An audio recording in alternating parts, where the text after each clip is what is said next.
Hi, this is Jenny from Beach's Pelvic Physio again, here to talk about prolapses this week, about what they are, how we manage them, whether they always need surgery, whether they're always going to get worse or not.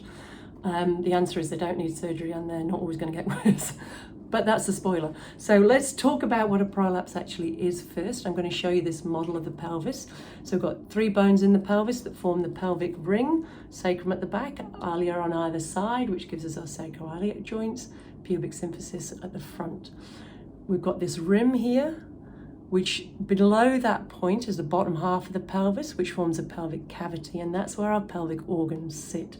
So we've got our uterus here that you can see on the model with the ovaries on either side, and then in front of that is where the bladder sits, and at the back that's the stump of the rectum. So the bowel sits there and then comes up into the intestines and abdominal cavity.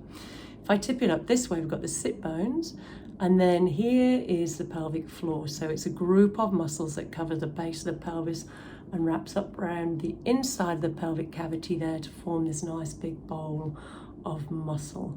Now, if I can show you a cross section through the body, here is my picture.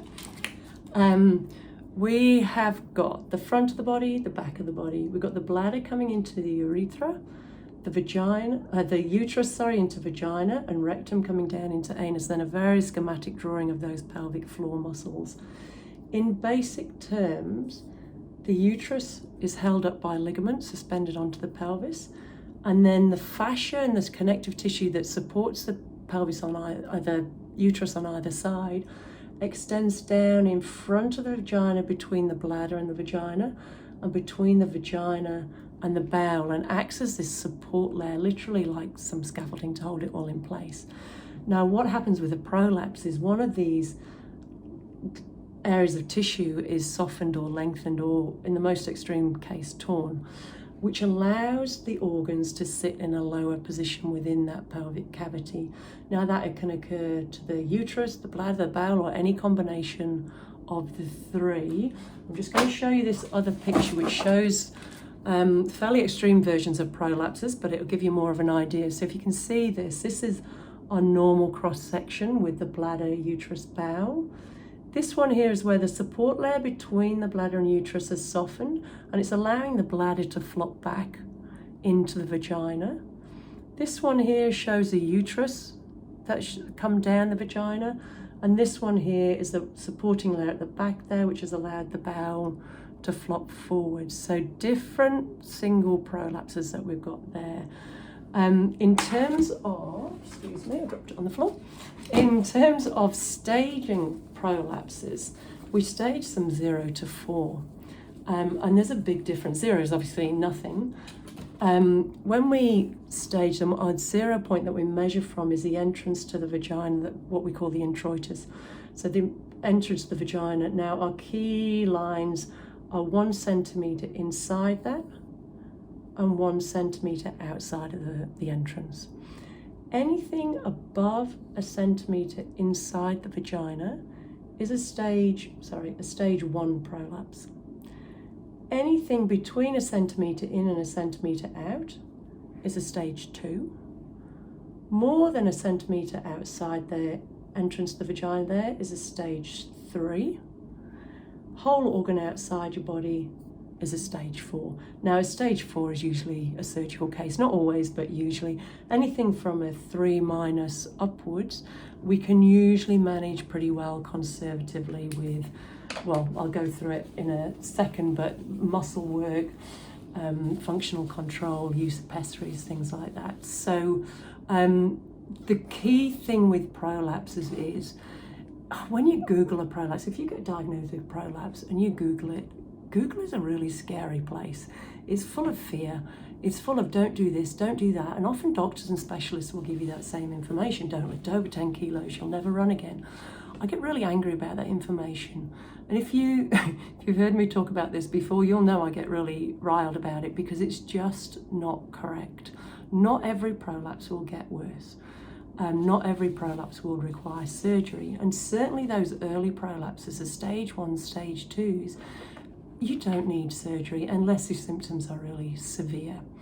So what we're going to do is go through how we manage them.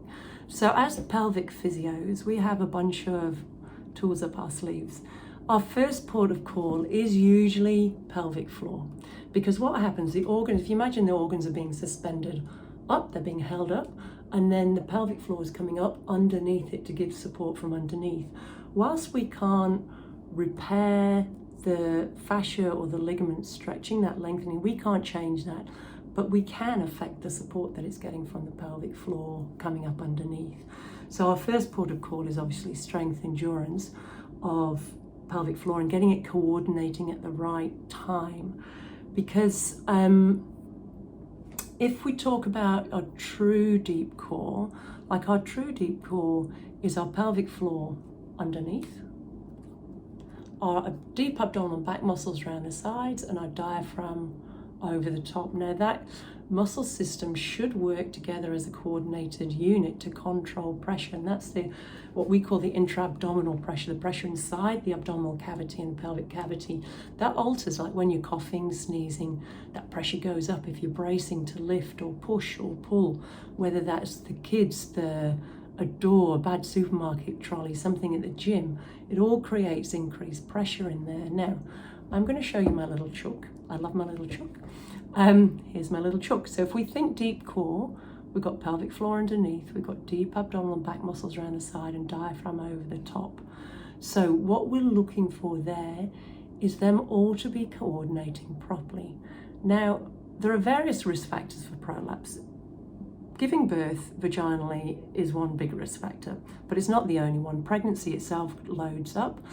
Heavy lifting, repeated heavy lifting, whether that's at work, the kids, the washing, the shopping, is a risk factor. Carrying extra abdominal weight, so that weight on your thighs is not so important, but if it's in the abdominal cavity, that's going to affect it more. Having a chronic cough or a chronic sneeze, vomiting a lot through pregnancy, chronic constipation where you're straining a lot and bearing down can affect it.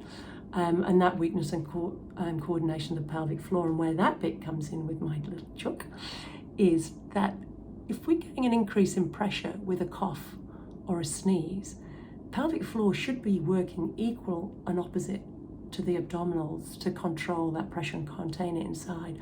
If that pressure is not contained and you brace through there, can you see that? The pressure will escape through the line of least resistance, and that's where prolapses will get worse over time. So as physios, we not only want a strong pelvic floor that's functioning well and it has good endurance, but we want you coordinating to control that intra-abdominal pressure. So if you don't take anything else away from this and you have a prolapse, remember the chook and remember your pelvic floor coordination. So when you're lifting, that pelvic floor needs to come on before you lift. So that's one part of what we do. It's the education, the pelvic floor training. We may modify your activities temporarily to begin with, in as much as making you symptom free, and then we train you back to see what level we can get you to. We are not fans of telling you can't do something. I might say temporarily you can't do something, but then long term, okay, let's build you back up and explore what you can control with your muscles. Now, obviously, we also need to sort out your bowel. If you're constipated, we need to sort that out. That's really, really important because we don't want you bearing down and making it worse. And then we link in with your medical team or respiratory physios if you've got the chronic coughs, allergies and things that's causing problems that way. So that's our first stage of management. The next stage of non-surgical management is potentially using vaginal pessaries. I'm going to show you a couple. They always look really big, but there's many different kinds, but these are our pessaries, two very simple ones, and they don't sit across the vagina. They sit within the wall, sandwiched between the walls of the vagina to support that front wall or the back wall or the uterus and stop it from slipping down. So these can be absolute game changers. It can be the difference between not running and running ultra marathons. Like it can be brilliant. They don't work for everyone. They are an artistic science. So there's some trial and error involved. Some people just don't want to use them. Some people, the pelvic floor isn't good enough to support them. But they're definitely a good option, and I fit those from young mums right the way through to 80, 90-year-olds. as a non-surgical way of managing prolapse. Now, it's not going to make it recover, but it is going to support those tissues and stop it getting worse, and also get rid of symptoms. So that's that stage. And then if all that fails, surgery is our next stage. Now, surgery is good when it's done in the right instance. It's not perfect though, so we recommend it not to be your first line of treatment unless your prolapse is really severe. So surgery has a failure rate, or some surgeries have a failure rate of about 30% within 5 years, which is too high for it to be your first line of treatment. But it is, you know, in the right instance, it's an appropriate form of treatment. But if we've done all your pelvic floor training, then that's going to protect the surgery afterwards. Now, I don't have research to back me up on that. We're waiting for that to be done. Doctors question me on that, and I say, well, it makes sense. So then, yeah, so that's our prolapses. They occur, they're different stages. Some are mild, some will never get worse. As part of our assessment, we look at various measures to try and predict who will get worse, who's at risk, who we need to manage more carefully, who we say, no, let's go, you can run, you can jump, and we'll just monitor it. So yeah, lots of options for management. Surgery is not your primary first line of management. I would say physio always. We will be very honest with you. If we can't manage it, we'll say, okay, it's time to get a specialist opinion. If we can manage it, you might be really surprised and go, actually, this is great, and I can do everything I want to do, or almost everything you want to do. So look, if you want more information or you want to come see us about a prolapse, feel free to get in contact. Our telephone number's 0435 150 136, or the landline on 028964 5579, or you can email us at hello@beachespelvic.physio, or go to the website and book online at www.beachespelvic.physio. Obviously, any questions, give us a call. Very happy to talk about this stuff. You can also follow us on our socials, on Facebook, Insta. YouTube channel is growing. There's not very much on there at the moment, but it's growing. And yeah, we can talk about it all. So we'll, again, like I said last time, we're going to do some more of these videos on different topics, so you get an idea of what we do and how it can help. This next one will be on endometriosis, as March is Endometriosis Awareness Month, and we can do a lot to relieve pain with ladies with endometriosis. All right, so nice to talk to you. I will see you soon. Any questions, give us a call, and we'll speak to you then. Thank you. Bye.